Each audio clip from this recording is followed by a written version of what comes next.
Hello, I'm Giunta, the music director and conductor of the Des Moines Symphony.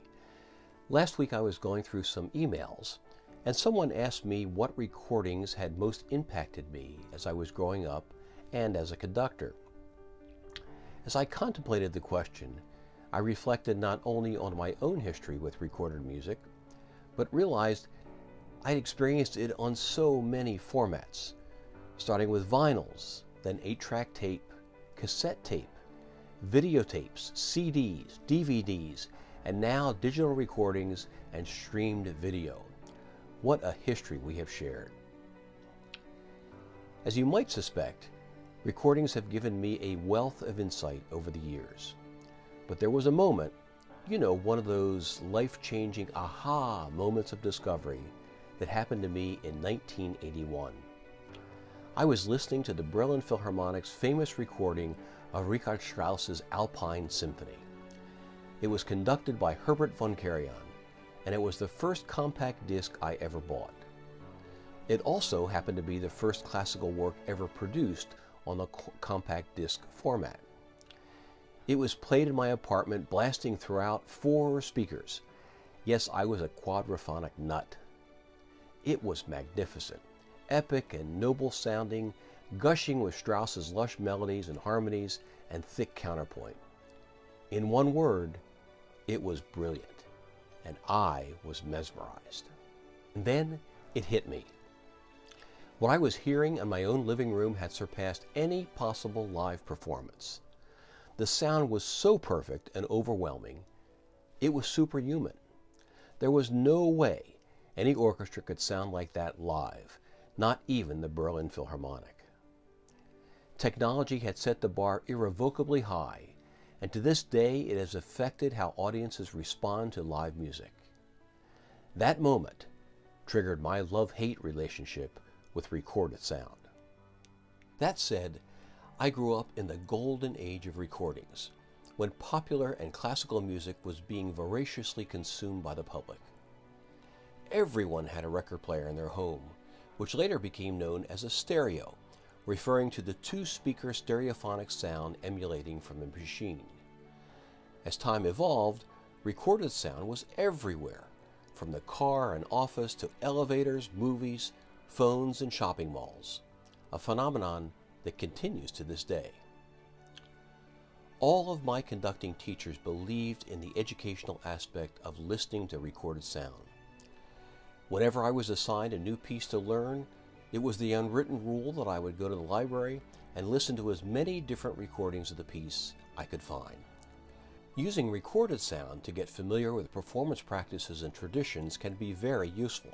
And why wouldn't we take advantage of hearing Bruno Walter's Mahler recordings, who happened to study with Mahler, or Schulte's Strauss recordings, who knew Richard Strauss so well that he conducted at his funeral? But personally, once I get familiar with various interpretations of a piece, analyzing the style, balance, tempo, and phrasing, it completes the dating phase. It's now time to stop listening and begin the hard work of ingesting the music to discover the secrets and intentions of the composer. This takes time and silence. This is the real preparation for conducting. Recorded sound is magnificent and has played an important part of my life. But I've learned to use it wisely rather than as a crutch or to recreate someone else's brilliance.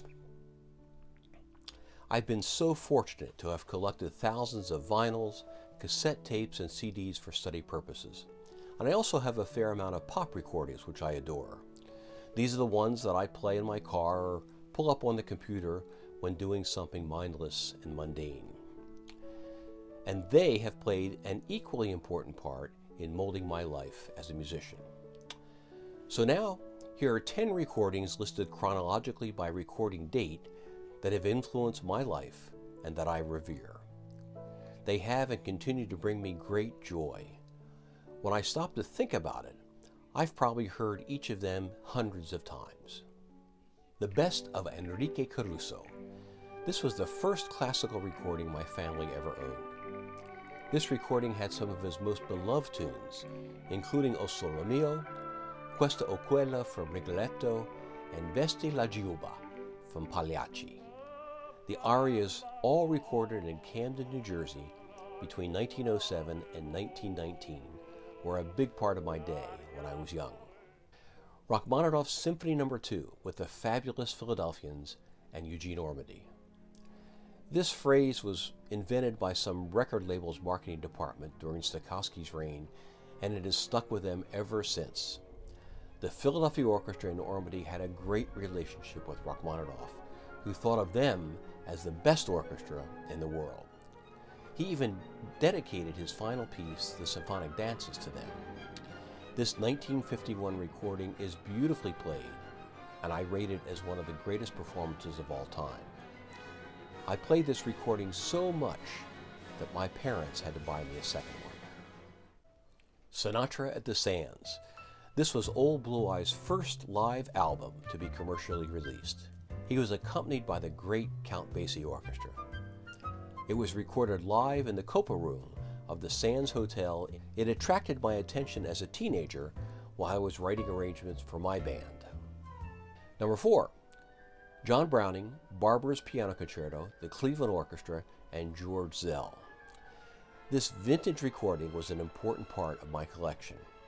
Recorded in 1964, it was the first new classical piece I can remember hearing. It was originally written for the opening of Lincoln Center and performed by Browning on September 24, 1962. One of the biggest thrills of my life was having the opportunity to conduct it with Browning on 7 occasions. We became great friends. Tom Jones, live in Las Vegas. Yep, you heard that correctly, Tom Jones. At one time, this Welsh singer was as popular as Elvis was in America. He became a household name from his show in Las Vegas in 1967, and his fame sustained 3 decades. He had a big voice, a full range, and he told a great story. He was also a showman, which I found very appealing. Recorded in 1969 by Decca, this album accompanied me to college. It included his trademark Delilah, and it's not unusual. It ignited the show business side of me and further fed my interest in pop culture and music. Number 6, The Beatles.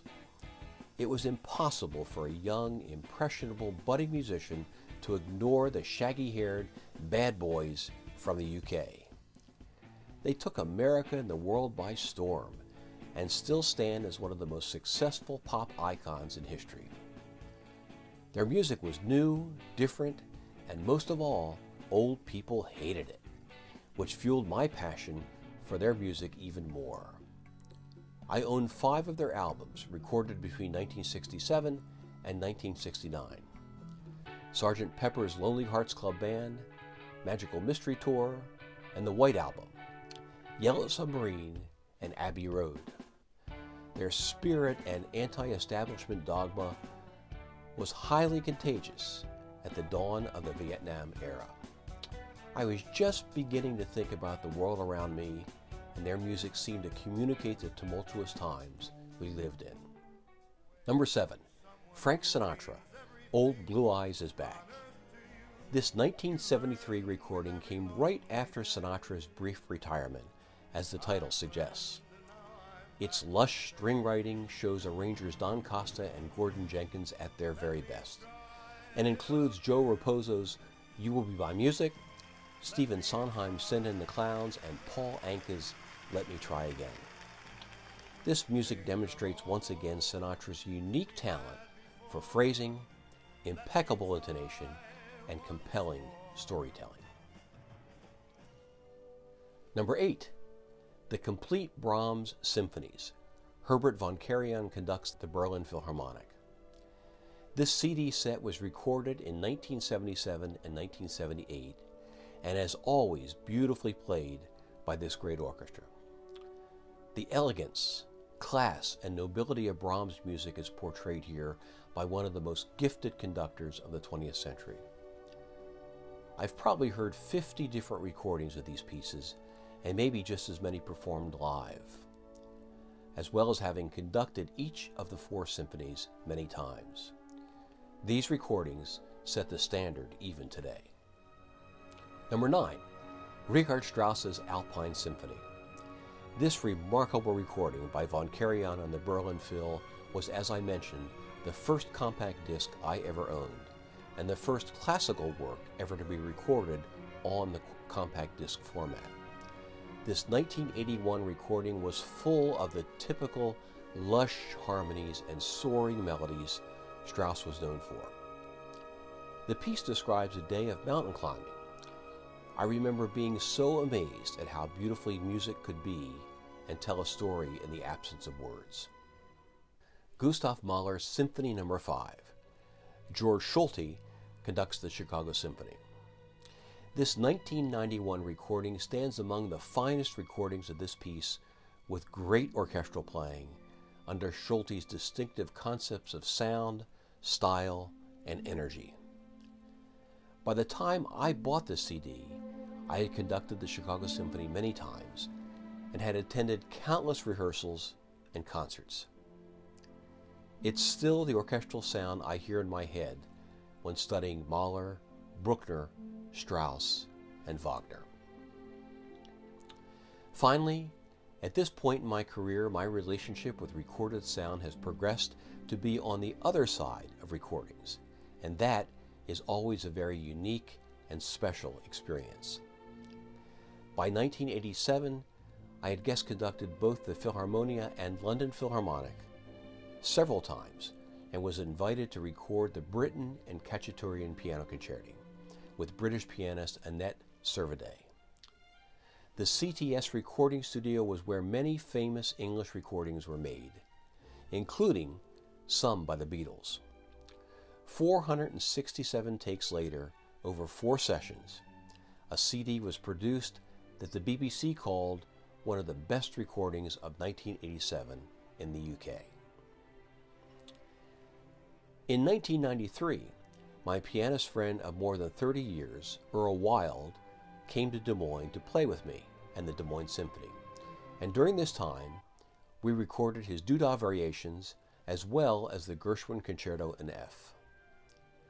Earl knew George Gershwin and Sergei Rachmaninoff, and he knew them well, and he was renowned for his interpretations of both of these great composers. He was also a fun-loving guy and inspiration to be around. The 3 sessions took place late at night in the Civic Center, so traffic noise was down. The results were a first-class recording that was distributed worldwide by Harmonia Mundi and was very close to winning a Grammy that year. During the 2003-2004 season, I recorded all 9 Beethoven symphonies with the Des Moines Symphony. These were recorded live as part of our Masterwork series in the Civic Center. Now, if you were to ask me what one thing helped me grow the orchestra's artistic level at the time, working on all the symphonies of Beethoven in one season would be my answer. One of my teachers said, "If you can play Beethoven, you can play anything."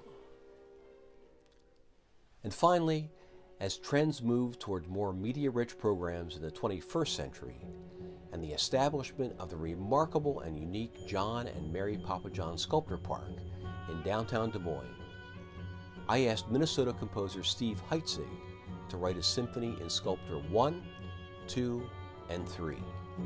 These pieces were recorded between 2012 to 2019 and include a high-definition video to accompany the music. So there you have it. Thanks for watching the DMSO Listening Room. Until next time, stay well.